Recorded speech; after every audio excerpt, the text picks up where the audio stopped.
नमस्कार दोस्तों, आज के हमारे इस वीडियो में हम आपके लिए संतोषी माता की व्रत कथा लेकर आए हैं। एक समय की बात है, एक बुढ़िया के 7 बेटे थे, जिनमें से 6 कमाते थे और एक ना कमाने वाला था। वो बुढ़िया 6 बेटों को अच्छा खाना बनाकर खिलाती, पर 7वें को उन सब का बचा कुचा झूठा खाना खिलाती थी। और वो भोला भाला अपनी माँ की इस चालाकी को समझ नहीं पाता था। एक दिन वो अपनी पत्नी से बोला, मेरी माँ मुझसे बहुत प्यार करती है।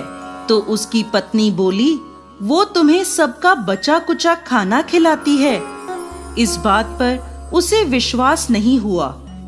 एक दिन वो छुपकर देखता है कि माँ अपने 6 बेटों को बड़े प्यार से कई प्रकार के व्यंजन बनाकर बड़े प्रेम से खिला रही है। जब वो 6 खाना खाकर उठ गए, तब माँ ने उनकी थालियों से झूठन इकट्ठी करी और उसके लिए थाली में परोस कर रख दी। जब वो घर आया तो माँ अपने सबसे छोटे लड़के से बोली, खाना खा ले। वो बोला, माँ मैं भोजन नहीं करूँगा, मैं तो परदेश जा रहा हूँ। माँ बोली, कल जाता आज ही चला जा। वो घर से निकल गया और गौशाला में पहुंचा, जहां उसकी पत्नी गोबर के उपले थाप रही थी। अपनी पत्नी के पास गया और बोला, मैं परदेश जा रहा हूँ, कुछ समय के बाद आऊंगा। तुम संतोष से रहना और अपने धर्म का पालन करना। इस पर उसकी पत्नी बोली, स्वामी आप आनंद से जाइए, मेरी चिंता मत करें, मैं तो राम भरोसे यहाँ रह लूंगी। ईश्वर आपकी सहायता करे।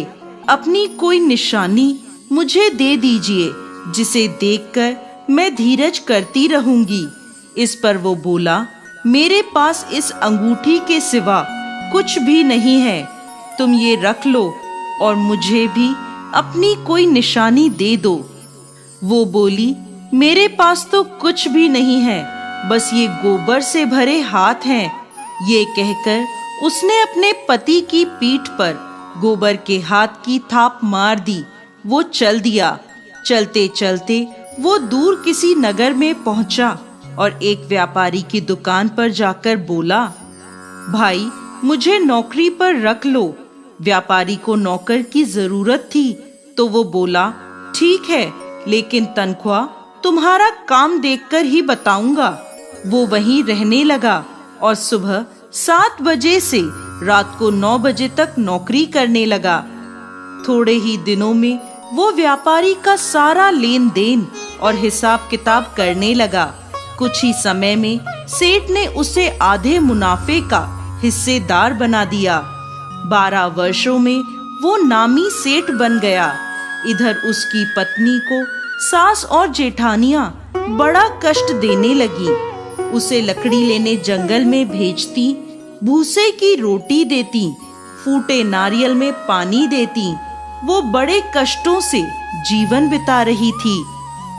एक दिन जब वो लकड़ी लेने जा रही थी, तो रास्ते में उसने देखा एक मंदिर में कुछ औरतें व्रत कर रही हैं और कथा सुन रही हैं। तो वो पूछने लगी, ये क्या व्रत कर रही हो? इसे करने से क्या होता है और ये कैसे करते हैं? तब एक स्त्री बोली, ये संतोषी माता का व्रत है, इसे करने से मनवांछित फल प्राप्त होता है और गरीबी, मन की चिंताएं, मुकदमे, कलह, रोग आदि सब नष्ट होते हैं।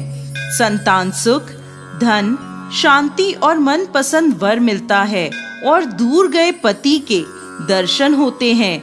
उन्होंने उसे व्रत की विधि बता दी। उसने रास्ते में सारी लकड़ियां बेच दी और उन पैसों से गुड़ और चना खरीद लिया और व्रत की तैयारी कर संतोषी माता के मंदिर में पहुंची और माता से दुखी होकर विनती करने लगी, माँ मैं अज्ञानी हूँ और बहुत दुखी हूँ, मैं आपकी शरण में हूँ, मेरा दुख दूर करो माँ। अब वो हर शुक्रवार ऐसा ही करती। एक दिन माता को उस पर दया आ गई। एक शुक्रवार उसके पति का पत्र आया और अगले शुक्रवार पति का भेजा धन उसे मिला। अब वो माता के मंदिर में गई और उनके चरणों में गिरकर रोने लगी। बोली, माँ, मैंने पैसे कब मांगे थे? मुझे तो अपना सुहाग चाहिए। मैं तो अपने स्वामी के दर्शन और सेवा करना मांगती हूँ। तब संतोषी माता ने प्रसन्न होकर कहा, जा बेटा, तेरा पति जल्द ही आएगा। वो प्रसन्न होकर घर गई और कामकाज में लग गई। उधर संतोषी माता ने स्वप्न में उसके पति को पत्नी की याद दिलाई और घर जाने को कहा। वो बोला, माँ, मैं कैसे जाऊं? परदेश की बात है, लेन देन के कई हिसाब बाकी हैं। माँ बोली, सवेरे उठकर मेरा नाम लेकर घी का दीपक जलाना और फिर दुकान पर बैठना। सवेरे उठकर उसने वैसा ही किया। देखते ही देखते सारा लेन देन साफ हो गया और धन का ढेर लग गया। वो खुश होकर घर की ओर रवाना हो गया। उधर उसकी पत्नी रोज लकड़ी लेने जाती और संतोषी माता की पूजा अर्चना करती। एक दिन वो बोली, माँ, आज ये धूल कैसी उड़ रही है? माँ बोली, बेटी, तेरा पति आ रहा है।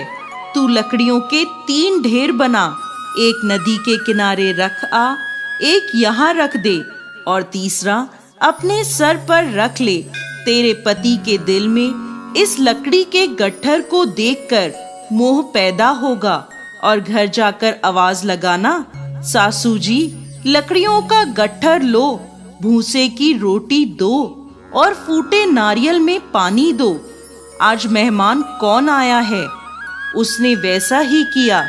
घर गई, आंगन में लकड़ियों का गट्ठर रखकर बोली, सासू जी, लकड़ियों का गट्ठर लो, भूसे की रोटी दो और फूटे नारियल में पानी दो। आज मेहमान कौन आया है? ये सुनकर सास दौड़ी दौड़ी बाहर आई और अपने कष्टों को भुलाने के लिए कहने लगी, बेटी, तेरा पति आया है। आ, मीठे भात का भोजन कर और गहने और कपड़े पहन। इतने में उसका पति बाहर आया और उसके हाथ में अपनी दी अंगूठी देखकर माँ से पूछने लगा, माँ, ये कौन है?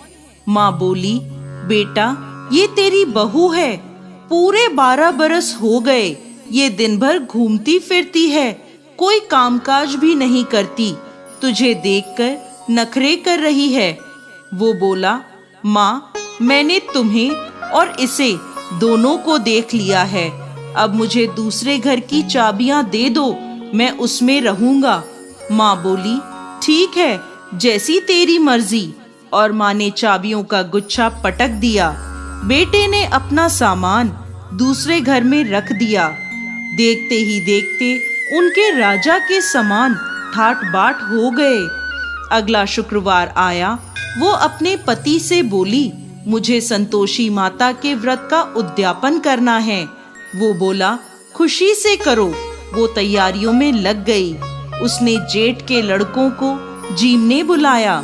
पीछे से जेठानियों ने अपने बच्चों को सिखा दिया, तुम खाने के बाद खटाई मांगना, जिससे उसका उद्यापन पूरा ना हो। लड़कों ने जीमते ही खटाई मांगी। तब वो बोली, नहीं नहीं, खटाई मैं नहीं दे सकती, ये संतोषी माता का प्रसाद है। लड़के बोले, तो फिर पैसे दे दो। भोली भाली समझ नहीं सकी और उन्हें पैसे दे दिए। वो उन पैसों से खटाई लेकर खाने लगे। इस पर संतोषी माता क्रोधित हो गईं। राजा के दूत उसके पति को पकड़कर ले गए। वो बेचारी रोती हुई माता के मंदिर में गई और बोली, माता, ये क्या किया? माता बोली, पुत्री, मुझे दुख है कि तुमने अभिमान करके मेरा व्रत तोड़ा है और इतनी जल्दी सब भूल गई।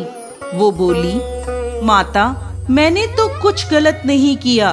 मैंने भूल से लड़कों को पैसे दे दिए। मुझे क्षमा करो, मैं दोबारा तुम्हारा उद्यापन करूंगी। माता बोली, जा, तेरा पति रास्ते में आता हुआ मिलेगा। वो चली गई। रास्ते में उसे उसका पति आता हुआ दिखा। उसके पूछने पर बोला, राजा ने मुझे मिलने के लिए बुलाया था। अगले शुक्रवार उसने फिर उद्यापन किया। जेठ के लड़कों को बुलाया। जेठानियों ने फिर उन्हें सिखा दिया। लड़के भोजन के पहले बोले, खटाई मिलेगी? तब वो बोली, खटाई नहीं मिलेगी। अब उसने ब्राह्मण के लड़कों को बुलाकर भोजन कराया और दक्षिणा दी। संतोषी माता उससे प्रसन्न हो गईं और 9 महीने बाद उसके चंद्रमा के समान सुंदर पुत्र हुआ। वो अपने पुत्र को लेकर रोजाना मंदिर जाने लगी। एक दिन संतोषी माता ने सोचा, ये रोज यहाँ आती है, आज मैं इसके घर जाकर इसका ससुराल देखती हूँ। ये सोचकर संतोषी माता ने भयानक रूप धारण करा। गुड़ व चने से सना मुख, सूंड के समान होठ, जिन पर मक्खियां भिनभिना रही थी, ऐसी सूरत में वो उसके घर गईं। दहली में पांव रखते ही उसकी सास बोली, देखो कोई डाकिन आ रही है, उसे भगाओ वरना किसी को खा जाएगी। सभी घर वाले भागकर घर की खिड़कियां और दरवाजे बंद करने लगे। तभी उसने ऊपर की खिड़की से देखा तो वहीं से चिल्लाने लगी, आज मेरी माता मेरे घर आई हैं, आज मेरी माता मेरे घर आई हैं। उसकी सास बोली, पगली, किसे देखकर उतावली हुई है, बच्चे को भी पटक दिया। बहू बोली, माता जी, मैं जिन संतोषी माता का व्रत करती हूँ, ये वो माता हैं। ऐसा कहकर उसने सारी खिड़कियां और दरवाजे खोल दिए। सबने संतोषी माता के चरण पकड़ लिए और विनती कर कहने लगे, हे माता, हम मूर्ख हैं, अज्ञानी हैं, पापी हैं। आपके व्रत की विधि हम नहीं जानते। आपका व्रत भंग कर हमने बहुत बड़ा अपराध किया है। हे जगत माता, हमारा अपराध क्षमा करें। माता बहुत खुश हुई। हे संतोषी माता, जिस प्रकार आपने बहू को फल दिया, वैसा ही इस कहानी को कहते, सुनते और हुंकार भरते सबको देना। दोस्तों, संतोषी माता को संतोष, सुख, शांति और वैभव की माता के रूप में पूजा जाता है।